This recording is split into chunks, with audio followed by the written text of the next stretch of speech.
बिस्मिल्लाहिर्रहमानिर्रहीम। शुरू अल्लाह के नाम से जो बड़ा मेहरबान निहायत रहम वाला है। वालेकुम गाइस। तो आज हम डिस्कस करेंगे लर्निंग यानी कि लर्निंग इंट्रोडक्शन क्या है, लर्निंग किस लिए की जाती है, उसकी डेफिनेशन वगैरह क्या थी और इसके प्रोसेस क्या है। तो आज इसके बारे में हम डिटेल के साथ डिस्कस करेंगे।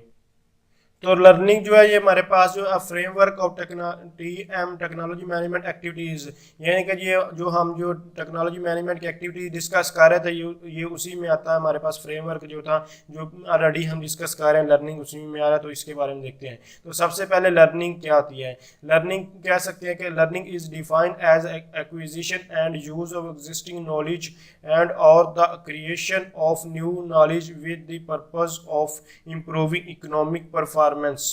तो इसमें सिंपल ये सबसे पहले तो इक्विजिशन क्या होता है। इक्विजिशन का मतलब होता है कि हासिल करना, एक्वायर करना। किसी इक्विजिशन का लफ्ज़ी मतलब देखा है कोई भी ऐसी चीज़ या कोई भी ऐसा नॉलेज, कोई भी चीज़ जो अपने फ़ायदे के लिए हासिल की जाए उसको कहते हैं एक्विजिशन। अब लर्निंग जो है ये आप अपने फ़ायदे के लिए भी कर सकते हैं, ऑर्गेनाइजेशन के लिए, यानी कि आप कुछ ना कुछ उसमें फ़ायदा समझते हुए जो है हासिल कर रहे हैं, तो इसको कहते हैं एक्विजिशन।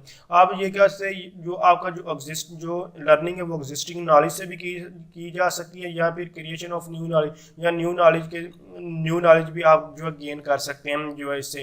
यानी कि आप जो ओल्ड आपका जो नॉलेज होता है उसके थ्रू भी आप जो लर्निंग है वो कर सकते हैं, या फिर आप कुछ सीख रहे हैं और उसके थ्रू जो है आप कोई न्यू नॉलेज खुद से भी क्रिएट कर सकते हैं। यानी कि अगर आप किसी चीज़ के बारे में सीख रहे हैं और उससे सीखते हुए आपको कुछ न्यू मिलता है सीखने को, तो वो भी आपके पास जो आ सकता है। जो लर्निंग हमारे पास बेसिकली दो तरह से की जा सकती है। वो हमारे पास यानी कि ओल्ड नॉलेज को यूज़ करते हुए, या फिर जो गेन जो किया था न्यू नॉलेज उसके थ्रू की जा सकती है।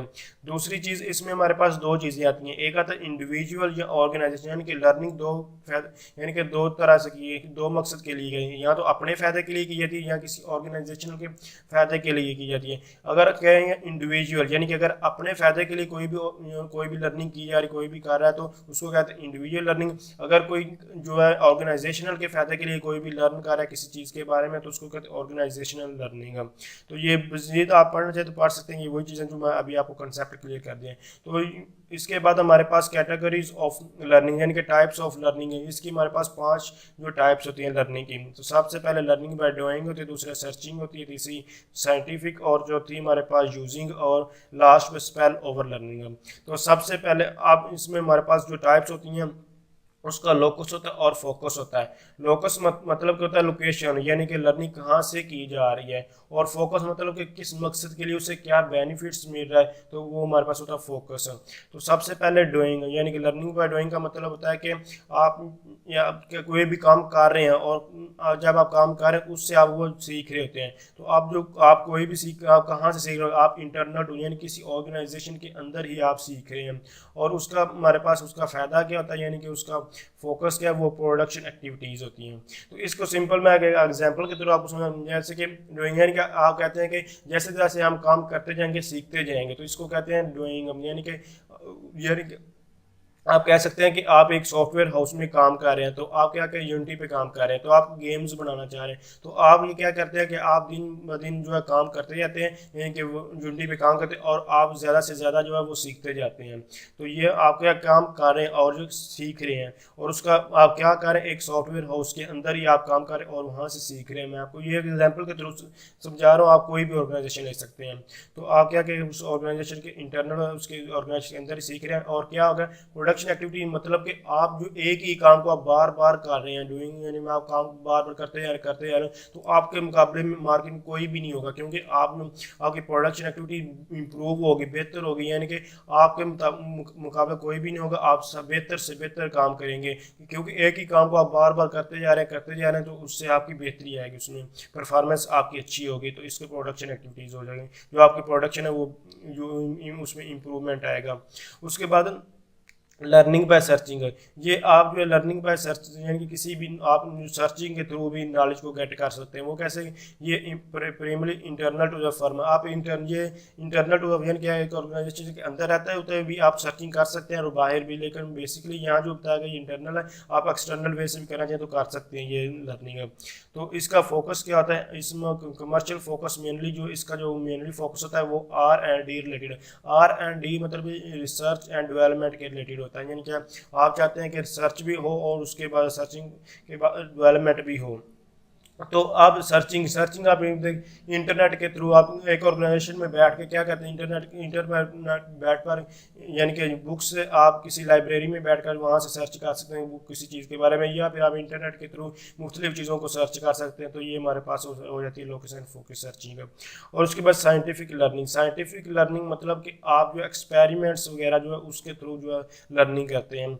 इसमें हमारे पास इंटरनल और एक्सटर्नल दोनों ऑर्गेनाइजेशन के अंदर भी आप ये लर्निंग कर सकते हैं, बाहर भी कहीं भी आप जो एक्सपेरिमेंट्स वगैरह करके जो है लर्निंग हासिल कर सकते हैं। और इसका हमारे पास फोकस ये होगा कि यहाँ से हम यानी कि साइंटिफिक और नॉलेज जो टेक्नोलॉजी नॉलेज होता है इसमें हमें मिलता है। लर्निंग बाय यूजिंग यानी कि लर्निंग बाय यूजिंग हमारे पास है इसमें ये हम एक ऑर्गेनाइजेशन के अंदर ही जो है वो सीखी जाती है। Use of products and inputs यानी कि इसमें यूजिंग मतलब कि आप जो इसका फोकस मतलब आपको फोकस ये होगा कि आपको चीज़ें जो है वो सीखने को मिल जाएंगी, आप अगर चीज़ों को यूज़ करेंगे आपको यानी कि चीज़ें को यूज़ करना आ जाएगी। और इंटरनल मतलब कि चीज़ों को आप कहाँ यूज़ करते हैं, आपको कोई भी आप एक यानी कि एक ऑर्गेनाइजेशन के अंदर ही चीज़ों को यूज़ करते हैं। जैसे कि आप एक फिजिक्स के समय फिजिक्स की लैब वगैरह, तो आपके फिजिक्स के इन्वायरमेंट या इक्विपमेंट वगैरह सारा कुछ वो वहाँ ही होगा आपके फर्म के अंदर ही। यानी कि फिजिक्स की लैब में आप एक यूनिवर्सिटी की एग्जाम्पल है तो वहाँ और मुख्तलिफ जो इक्विपमेंट पड़ा हुआ है तो आप वहाँ प्रैक्टिकल वगैरह जो करते हैं और उनको सीखते हैं कि ये इनको कैसे यूज़ करना है।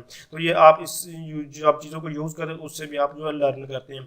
और उसके बाद स्पेल ओवर यानी ऑल ओवर कह रहे हैं, यानी फैलाना कह लें, यानी किसी चीज़ को उबालना बढ़ाना कह लें। तो ये क्या कह रहे हैं, ये एक्सटर्नल टू द फर्म यानी कि ये ऑर्गेनाइजेशन के बाहर से सीखा जाता है। क्यों क्या यानी कि इससे क्या कैसे सीखा जाता है, यानी कि जो आपके राइवल्स मतलब ओपोनेंट यानी कि आपको जो दुश्मन वगैरह होते हैं यानी उन्हीं के मुकाबले के शुरू, क्योंकि एक मार्केट है, मार्केट में कोई भी मुकाबला चाह रहा है तो हर एक चाहता है कि मैं उससे बेहतर परफॉर्म करूँ, उससे बेहतर परफॉर्म करूँ। जब ये चीज़ें आ जाती हैं तो आप क्या कहते हैं, बेहतर से बेहतर लर्न करने की मजीद आगे मूव ऑन एडवांस मेथड पर चलने की कोशिश करते हैं। तो बेसिकली ये हमारे पास 5 टाइप्स ऑफ लर्निंग थे। तो मजीद ये आगे इसी को मूव कर रहे हैं यानी कि टाइप्स ऑफ नॉलेज। अब टाइप्स ऑफ नॉलेज हमारे पास दो तरह के होते हैं, एक हमारे पास होता है एक्सप्लिसिट नॉलेज और दूसरा हमारे पास होता है टैसिट नॉलेज। या फिर उसको आप कह लें कि ये हमारे ये टैसिट नॉलेज का एक्सप्लिसिट टैसिट नॉलेज को हम जो है वो इम्प्लिसिट नॉलेज भी कहते हैं। तो इसको जो है कि अब एक्सप्लिसिट मतलब कि किसी चीज़ को वाज़ा तौर पर बयान करना, और टैसिट का मतलब लफ्ज़ी मतलब खामोशी यानी कि इम्प्लिसिटली इंटरनली। इसको एक्सप्लिसिट को आप जो है एक्सटर्नली कह सकते हैं और जो टैसिट इसको आप इंटरनली कह सकते हैं। तो अब एक्सप्लिसिट नॉलेज कौन सा था? एक्सप्लिसिट नॉलेज वो नॉलेज होता है जिसको आप जो इजीली डिस्कस कर सकते हैं, यानी कि आप बयान कर सकते हैं, एक्सप्लेन कर सकते हैं, वर्ड्स की फॉर्म में करते हैं या नंबर की फॉर्म में, किसी भी फॉर्म से आप किसी चीज़ को बयान करते हैं, किसी को बताते हैं, उसको कहते हैं एक्सप्लिसिटली। आप हमेशा कहते हैं कि मैं आपको एक्सप्लिसिटली बता रहा हूँ, आपको पता होना चाहिए, लेकिन नहीं पता तो मैं आपको एक्सप्लिसिटली भी बयान कर रहा हूँ। तो आप टैसिट नॉलेज वो है जो रूल और रेगुलेशन ऑलरेडी पता होते हैं कि हर एक को। यानी टैसिट नॉलेज यानी कि एक ऑर्गेनाइजेशन उसके रूल और रेगुलेशन वगैरह और वो ऑर्गेनाइजेशन ने बना दिए जो कि हर एक को ऑलरेडी पता है, उनको किसी को बताना जो है नहीं पड़ता, इसको डिफाइन करना जो है मुश्किल होता है। अब टैसिट नॉलेज की मजीद दो हमारे पास टाइप्स आती हैं, एक होता है टेक्निकल डायमेंशंस और दूसरा हमारे पास होता है कॉग्निटिव डायमेंशंस। तो सबसे पहले टेक्निकल डायमेंशंस वो यानी कि ये टैसिट नॉलेज में जो आ रहा है तो इसका मतलब किसी चीज़ के बारे में हाउ ना होना। जैसे कि आपको ऑलरेडी यानी कि आपके लैपटॉप वगैरह के बारे में कुछ स्पेसिफिकेशन वगैरह का आपको, क्योंकि जिस चीज़ में इंटरेस्ट होता है वो उसकी चीज़ के बारे में जानता होता है, इसलिए वो कुछ ना कुछ उसके बारे में देखता रहता है, पढ़ता रहता है, तो इसलिए वो जानना होता है। तो ये हमारे पास टेक्निकल डायमेंशंस वगैरह में आ जाता है, यानी कि ना होना किसी चीज़ के बारे में। और कॉग्निटिव डायमेंशन मतलब कॉग्निशन से निकला, यानी कि कॉग्निटिव में आपका जो मेंटल मॉडल्स वगैरह इसमें आपका या पैदाइशी आप किसी, कुछ लोग होते हैं जो पैदाइशी जो है बहुत होशियार कहते हैं आप होते हैं, कुछ स्लो होते हैं, तो आप उनका कोग्निटिव बिल्ट इन जैसे ऐसे कोई चीज़ें होती हैं, तो कोग्निटिव नॉलेज, कोग्निटिव डायमेंशन इसी चीज़ को यानी कि टेस्ट जो कोग्निटिव की जो टाइप्स है इसमें ये वही कह रहा है कि जो बिल्ट इन चीज़ें होती हैं आपके अंदर, आपको कोई बताता नहीं है बल्कि आप खुद शेयर कर लेते हैं। जैसे कि आपको किसी ने थोड़ी सी चीज़ बताई और आप उसमें खुद से कुछ चीज़ें ऐड करते जा रहे हैं कि ये ऐसे हो सकता है, ये ऐसे हो सकता है, ये ऐसे। मैं आपको सिंपल एग्जांपल देता हूँ कि जैसे कि अक्सर औरतें क्या कहती हैं कि उनको थोड़ी सी बात मिलती है और उसमें बहुत ज़्यादा ऐड कर देती हैं। ये एक रियल लाइफ एग्जाम्पल आपको सिर्फ समझाने के लिए, बहुत ज़्यादा ऐड कर देती हैं, ये ऐसे था, ऐसे था, ऐसे हो सकता है, ऐसे हो सकता है, अपने पास खुद से ऐड कर, वो होता है अपने माइंड से, अपने जहन से कुछ ऐड कर देना, बिल्ट इन अपने पास जो है ऐड करना, उसको कॉग्निटिव डायमेंशंस कहते हैं। मैं आपको फिर सिंपल बताता हूँ, एक्सप्लिसिट नॉलेज वो होता है जिसको आप सिंपली बयान कर सकते हैं, आप लोगों के सामने किसी को बता सकते हैं। और टैसिट नॉलेज वो होता है जो बिल्ट इन होता है, किसी को बताने की जरूरत नहीं होती, सब ऑलरेडी एक उसके बारे में जानता होता है। उसके बाद हमारे पास इसी को जो है हमारे पास टाइप्स ऑफ नॉलेज को आगे एक्सप्लेन किया गया SECI मॉडल के थ्रू। अब SEC क्या स्टैंड फॉर, एस से मतलब है सोशलाइजेशन, ई से मतलब एक्सटर्नलाइजेशन और सी का मतलब है कम्बिनेशन और आई का मतलब इंटरनलाइजेशन। यानी कि जो हमने पीछे ये पढ़ी हैं जो एक्सप्लिसिट और टैसिट नॉलेज है, आप इसको जो है वो एक्सचेंज करें या ट्रांसफर करना, यानी कि आपस में जो है एक्सप्लिसिट और टैसिट नॉलेज को आपस में एक्सचेंज करना, यानी कि किसी को अपना नॉलेज देना या किसी को उससे गेन करना, उसको कहते हैं ये एक्सचेंज करना है एक्सप्लिसिट और टैसिट नॉलेज को, या ट्रांसफर करना है, आप किसी को अपना नॉलेज दे रहे हैं। तो ये हमारे पास इसके लिए एक मॉडल बनाया गया। तो सबसे पहले जो हमारे पास चीज़ आती है वो सोशलाइजेशन है। सोशलाइजेशन का sharing of tacit knowledge between individuals that is capturing knowledge through physical proximity। अब इसमें वो ये कह रहा है कि आपका जो टैसिट नॉलेज होता है आप उसको जो है वो टैसिट नॉलेज उसको शेयर करते हैं इसमें। तो शेयर कैसे करते हैं, शेयर दो तरह से किया जा सकता है, एक तो आप फिजिकली भी कर सकते हैं वैसे किसी को बता, या फिर आप इलेक्ट्रॉनिक यानी कि आप जो सोशल मीडिया वगैरह के थ्रू भी वो नॉलेज को वो शेयर कर सकते हैं। और जो भी नॉलेज शेयर करते हैं वो टैसिट नॉलेज ही है आप सोशलाइजेशन के थ्रू। जैसे कि एक आम सी एक यानी कि कहा जाता है कि जो ज़्यादातर जो सोशलाइजेशन जो पर्सनली किसी के साथ सोशलाइज नहीं होता, जो कोई भी शख्स वो यानी कि वो मीडिया यानी कि इलेक्ट्रॉनिक मीडिया पर बहुत ज़्यादा सोशलाइज होता है, क्योंकि जो आप लोगों से नहीं इतना ज़्यादा नहीं इंटरेक्ट करेगा, वो हमेशा घर ऐसे ही होता है कि अपने ऑफिस में घर में कहीं बैठ के वो सोशलाइजेशन पर ही बहुत ज़्यादा वो सोशलाइज अपने आप को कर रहे हैं। जैसे कि फेसबुक वगैरह पर आप कह लें, ईमो वगैरह कहीं भी आप कह लें कि वो सोशलाइज हो रहा था या आप लोगों के साथ। तो इसमें आप क्या करते हैं, जब भी आप सोशलाइजेशन होते हैं कि सोशलाइजेशन मतलब कि आप जब ऑनलाइन वगैरह होते हैं तो आप अपना जो आपका बिल्ट इन होता है अपना ही नॉलेज आप लोगों के साथ शेयर कर रहे होते हैं, तो इसको कहते हैं टैसिट नॉलेज। उसके बाद एक्सटर्नलाइजेशन में हमारे पास क्या आता है, ये टैसिट नॉलेज को हम किस में कन्वर्ट करते हैं, एक्सप्लिसिट नॉलेज में। आप इसमें क्या आता है टैसिट नॉलेज यानी कि आपका अपना नॉलेज होता है और उसको आप कन्वर्ट कर रहे होते हैं किसमें, एक्सप्लिसिट नॉलेज में। यानी कि आपके पास कोई, आप इसके मुख्तलिफ एग्जाम्पल दे सकते हैं। टैसिट नॉलेज यानी कि आपके अपने माइंड में है कि आपने ये लफ्ज़ सुना होगा कि common sense is not a common sense, यानी कि कुछ लोगों के लिए कॉमन सेंस नहीं होती, क्योंकि कुछ लोग आप ये समझ रहे कि किसी चीज़ को हर एक को इस चीज़ का ये कॉमन सी चीज़ है हर एक को पता होगा, लेकिन कुछ लोगों को उसके बारे में नहीं पता होता। अब जिन लोगों को टैसिट यानी कि जिनको कुछ लोगों को इस चीज़ के बारे में पता होता है वो तो ठीक हो गया, लेकिन अगर कुछ लोगों को एक कॉमन चीज़ के बारे में नहीं पता होता तो यानी कि वो टैसिट नॉलेज है। आप उसी चीज़ को आप बयान कर रहे हैं यानी किसी को बता रहे हैं, तो आप क्या कहते हैं, मैं इस चीज़ को एक्सप्लिसिटी आपको ये एक्सप्लिसिटी बता रहा हूँ कि ये चीज़ ऐसे है, लेकिन मैं आपको बताना नहीं चाहिए, आपको पता होना चाहिए था लेकिन आपको नहीं पता, तो ये ऐसे है। तो इसको कहते हैं यानी कि टैसिट नॉलेज को आप कन्वर्ट कर रहे हैं इसमें एक्सप्लिसिट नॉलेज में।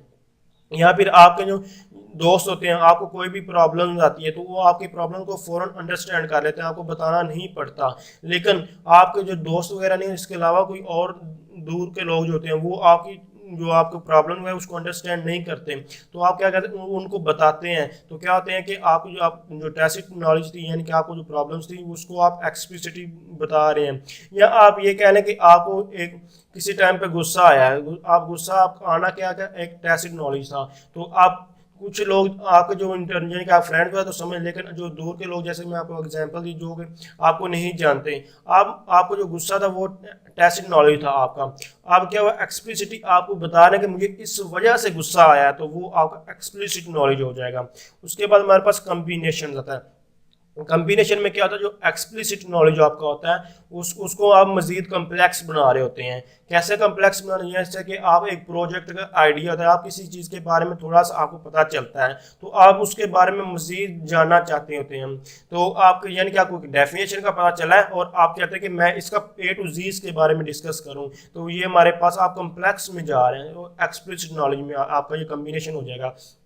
जैसे कि भी आपको मैं एक प्रोजेक्ट की एग्जांपल देने लगा था। प्रोजेक्ट में क्या था कि आपने एक प्रोजेक्ट का आपको आइडिया आया, आप उस आइडिया को आप देखना चाहिए ठीक है ये नहीं है, आप उस पर इम्प्लीमेंटेशन उस पर करते हैं, यानी उसको वर्क करना चाहते हैं, तो आप एक पूरा प्रोजेक्ट बनाना स्टार्ट करें। तो आपका एक सिंपल से एक्सप्लिसिट नॉलेज था आपके पास आया और आपने यानी कि उसको इतना कम्प्लेक्स बना, बहुत ज़्यादा उस पर वर्क करते गए और बहुत ज़्यादा वो कम्प्लेक्स हो चुका है। तो यानी कि कम्बिनेशन आप चीज़ों का आप इसमें मर्ज करते जा रहे हैं।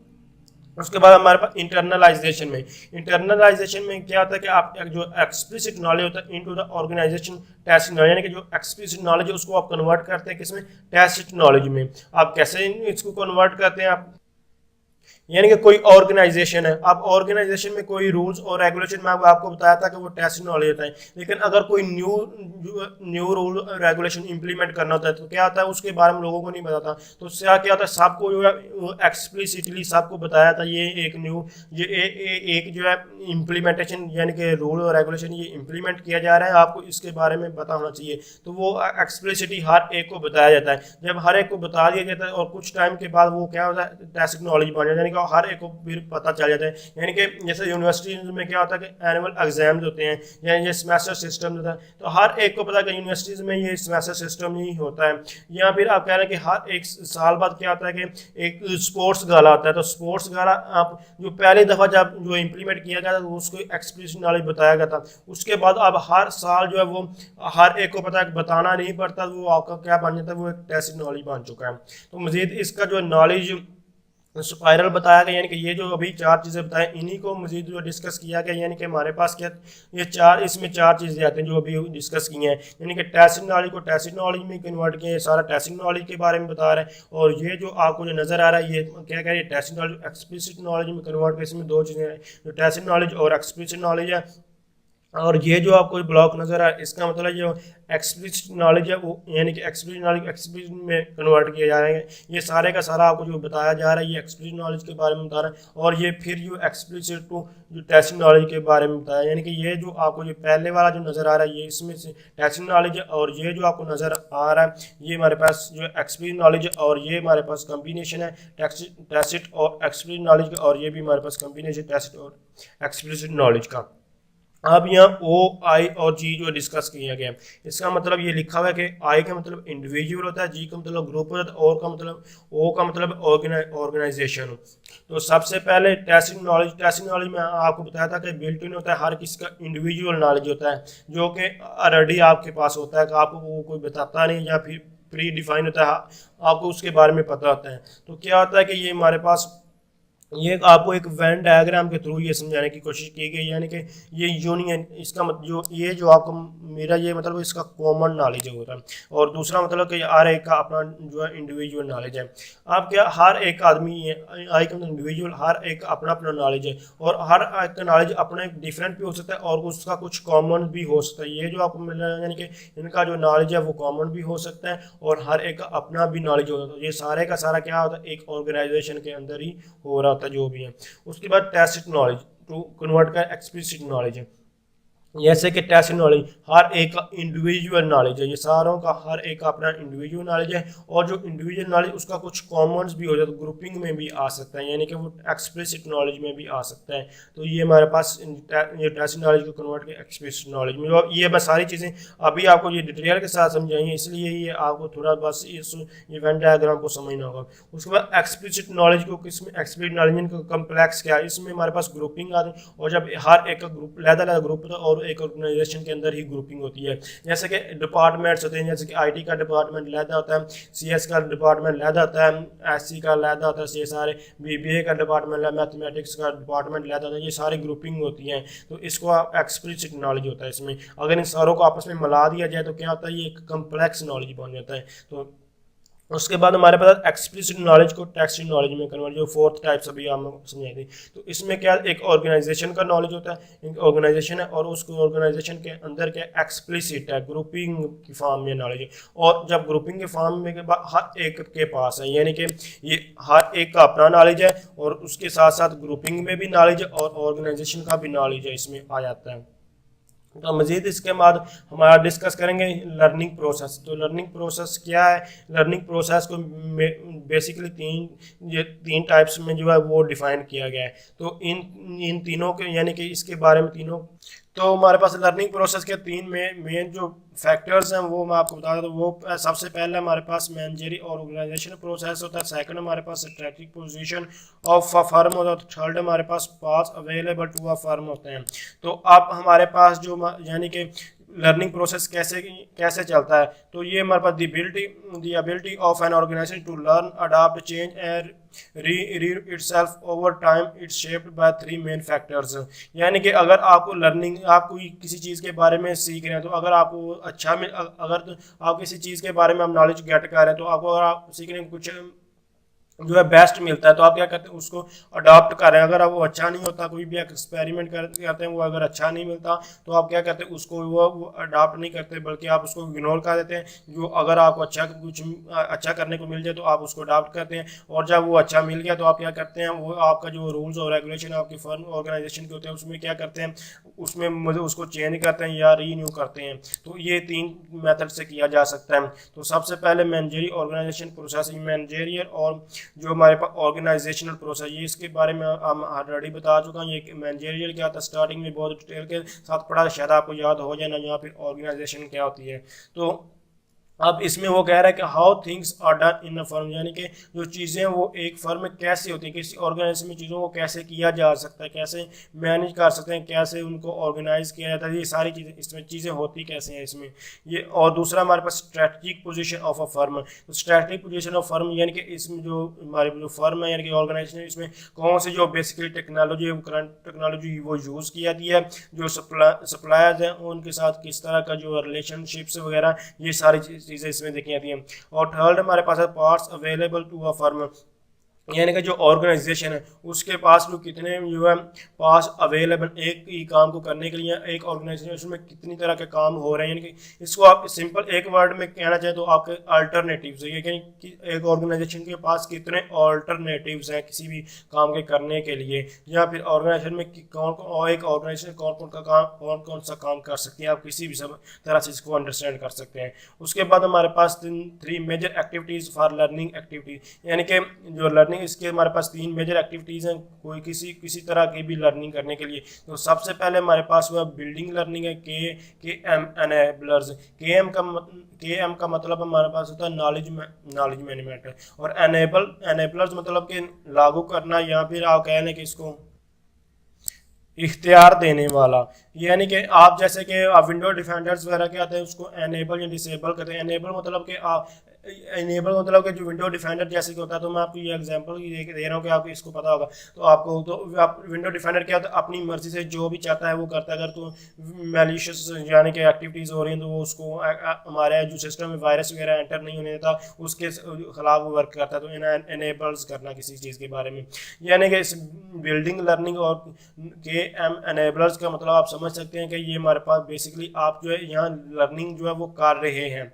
और बिल्डिंग एंड यूटिलाइजिंग नेटवर्क्स, यानी कि जो लर्निंग आपने कर रहे होते हैं उसको क्या कहते हैं, आप बिल्ड करते हैं और आप एक नेटवर्क में यूटिलाइज करते हैं, उसको यूज़ करते हैं। और बिकमिंग अ लर्निंग ऑर्गेनाइजेशन, और उसके बाद आपकी जो ऑर्गेनाइजेशन है वो ऐसी ऑर्गेनाइजेशन होनी चाहिए कि लोग आपसे जो है लर्न करें। सबसे पहले क्या हुआ था यहाँ में कि आप लर्न कर रहे थे, दूसरे में उसको आप यूटिलाइज कर रहे हैं, नेटवर्क बना रहे हैं, और थर्ड में ये है कि आपकी ऑर्गेनाइजेशन से दूसरे जो है वो लर्न करें। तो ये बेसिकली ये तीन पॉइंट्स यही कह रहे हैं। तो इनको मजीद आगे जो है वो डिफाइन किया गया, यानी कि the main goal of N L to complete a learning cycle यानी कि जो एनेबलर्स का ये जो मेन गोल है वो जो लर्निंग साइकिल को वो कंप्लीट करे। कैसे कंप्लीट करे? वो कंसेप्ट या एक्सपेरिमेंटेशन के थ्रू वो कंप्लीट करे। अब एक्सपेरिमेंट यानी कि जो एक्सपीरियंस एंड रिफ्लेक्शंस, तो अब हमारे पास एक्सपीरियंस रिफ्लेक्शंस क्या होते हैं, ये एक चीज़ है बेसिकली। अब यहाँ तो आपको समझ आ चुकी है कंसेप्ट का, यानी कि बेसिक किसी चीज़ के बारे में कंसेप्ट लेना यानी कि उसके बारे में जानना।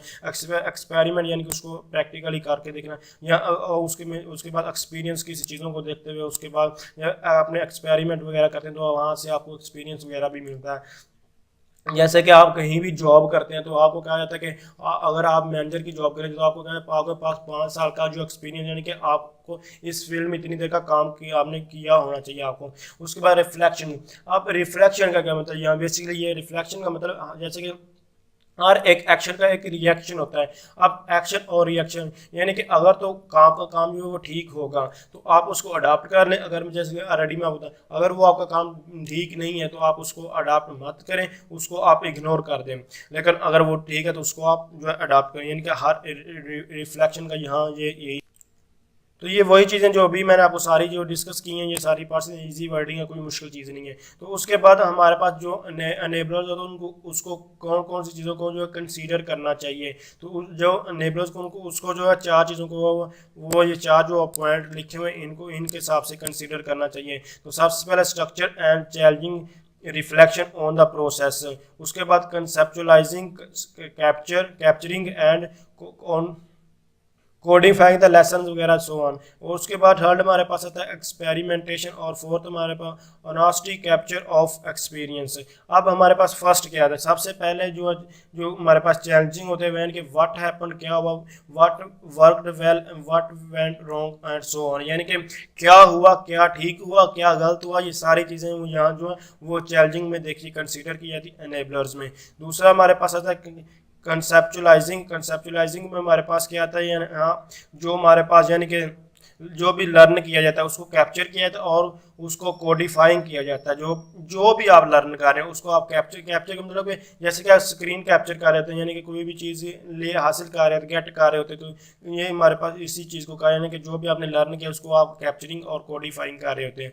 उसके बाद हमारे पास आता है experimentation, the willingness to try to manage things differently next time to see if the lessons learned are valid। यानी कि इसमें क्या कहा जा रहा है कि जो आपकी ऑर्गेनाइजेशन है उसके अंदर आपको डिफरेंट कोई न्यू से न्यू जो है सीखने को मिले, या फिर आप कहेंगे कि आप एक्सपेरिमेंट्स कर रहे हैं। मुख्तलिफ तरह के एक्सपेरिमेंट्स में क्या होता है, अब जो आपके एक्सपेरिमेंट्स है वो आपके गुड भी हो सकते हैं, बैड भी हो सकते हैं, उसमें आपको बेनिफिट्स भी मिल सकता है और आपको उसमें फेलियर भी आपको मिल सकता है। मतलब कि आप उन चीज़ों के लिए विलिंगनेस शो करें जो आपने चीज़ें जो पहले नहीं की।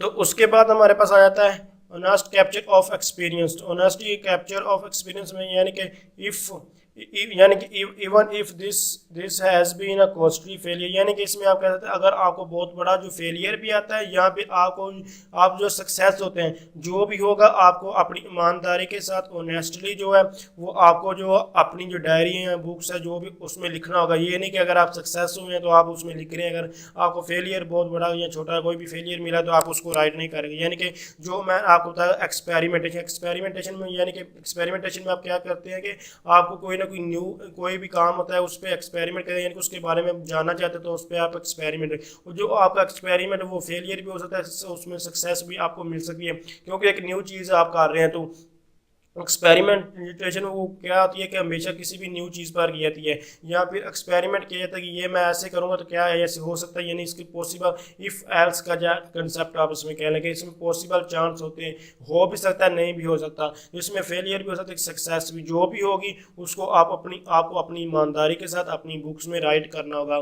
तो बेसिकली ये कंसिडरेशन मतलब एनेबलर्स किन चीज़ों को कंसीडर करना चाहिए, और जो एनेबलर्स यहाँ मैं आपको बताया करता क्या है, ये बेसिकली यहाँ एनेबलर्स क्या करता है, और यहाँ मैं आपको बता रहा हूँ कि किन किन चीज़ों को एनेबलर्स को कंसीडर करना चाहिए। तो इसमें मैंने आपको जो 4 चीज़ें बताई हैं, एक जो है सबसे पहले मैंने आपको स्ट्रक्चर एंड चैलेंजिंग बताया, दूसरा मैंने आपको कंसेप्चुलाइजिंग बताया, और थर्ड मैंने आपको जो एक्सपेरिमेंटेशन बताया, और फोर्थ आपको मैंने बताया जो कैप्चरिंग ऑफ एक्सपीरियंस, ऑनेस्टली जो ऑनेस्टली आप कैप्चर करें एक्सपीरियंस को। तो ये बेसिकली मैंने ये आपको ये चार चीज़ें बताई हैं। इसके अलावा आपको जो सेकंड थर्ड पॉइंट में ऑलरेडी आपको ये स्टार्टिंग वाले बता चुका हूँ। मजीद आपके डिटेल के साथ जो पढ़ना चाहते हैं यहाँ से आप इसको पढ़ भी सकते हैं, यानी कि इंटरनल और एक्सटर्नल चीज़ें इसमें आ जाती हैं।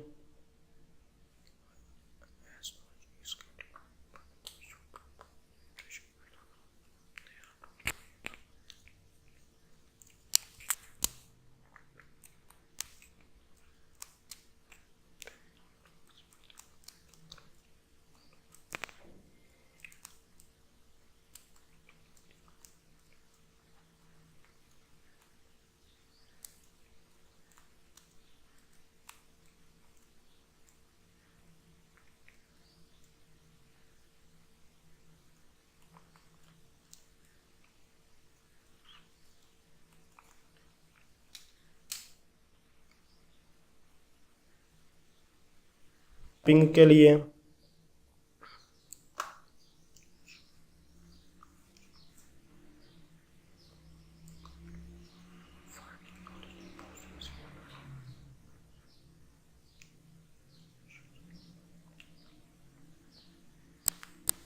तो ये इसमें आप देख सकते हैं कोई भी चीज़ मुश्किल नहीं है। ये आप स्लाइड में बस आगे मूव ऑन कर रहा हूँ, आप इसको रीड करना चाहें तो कर सकते हैं। ये तीन जो पॉइंट्स है बेसिकली उन्हीं को जो आगे वो डिस्कस किया जा रहा है। तो आप ये जितनी भी स्लाइड्स हैं ये बस आप रीड करना चाहें तो कर लें, नहीं तो जो हमारे पास बेसिकली जो हम डिस्कस करना चाहते थे कि यानी कि इसकी डेफिनेशन, इंट्रोडक्शन और उसके प्रोसेस वगैरह कौन कौन से प्रोसेस हैं वो लर्निंग के, उनके बारे में डिस्कस करना था। तो अगर आप समझते हैं कि ये वीडियो हेल्पफुल, इसको लाइक किए। Thanks for watching. अल्लाह हाफिज़।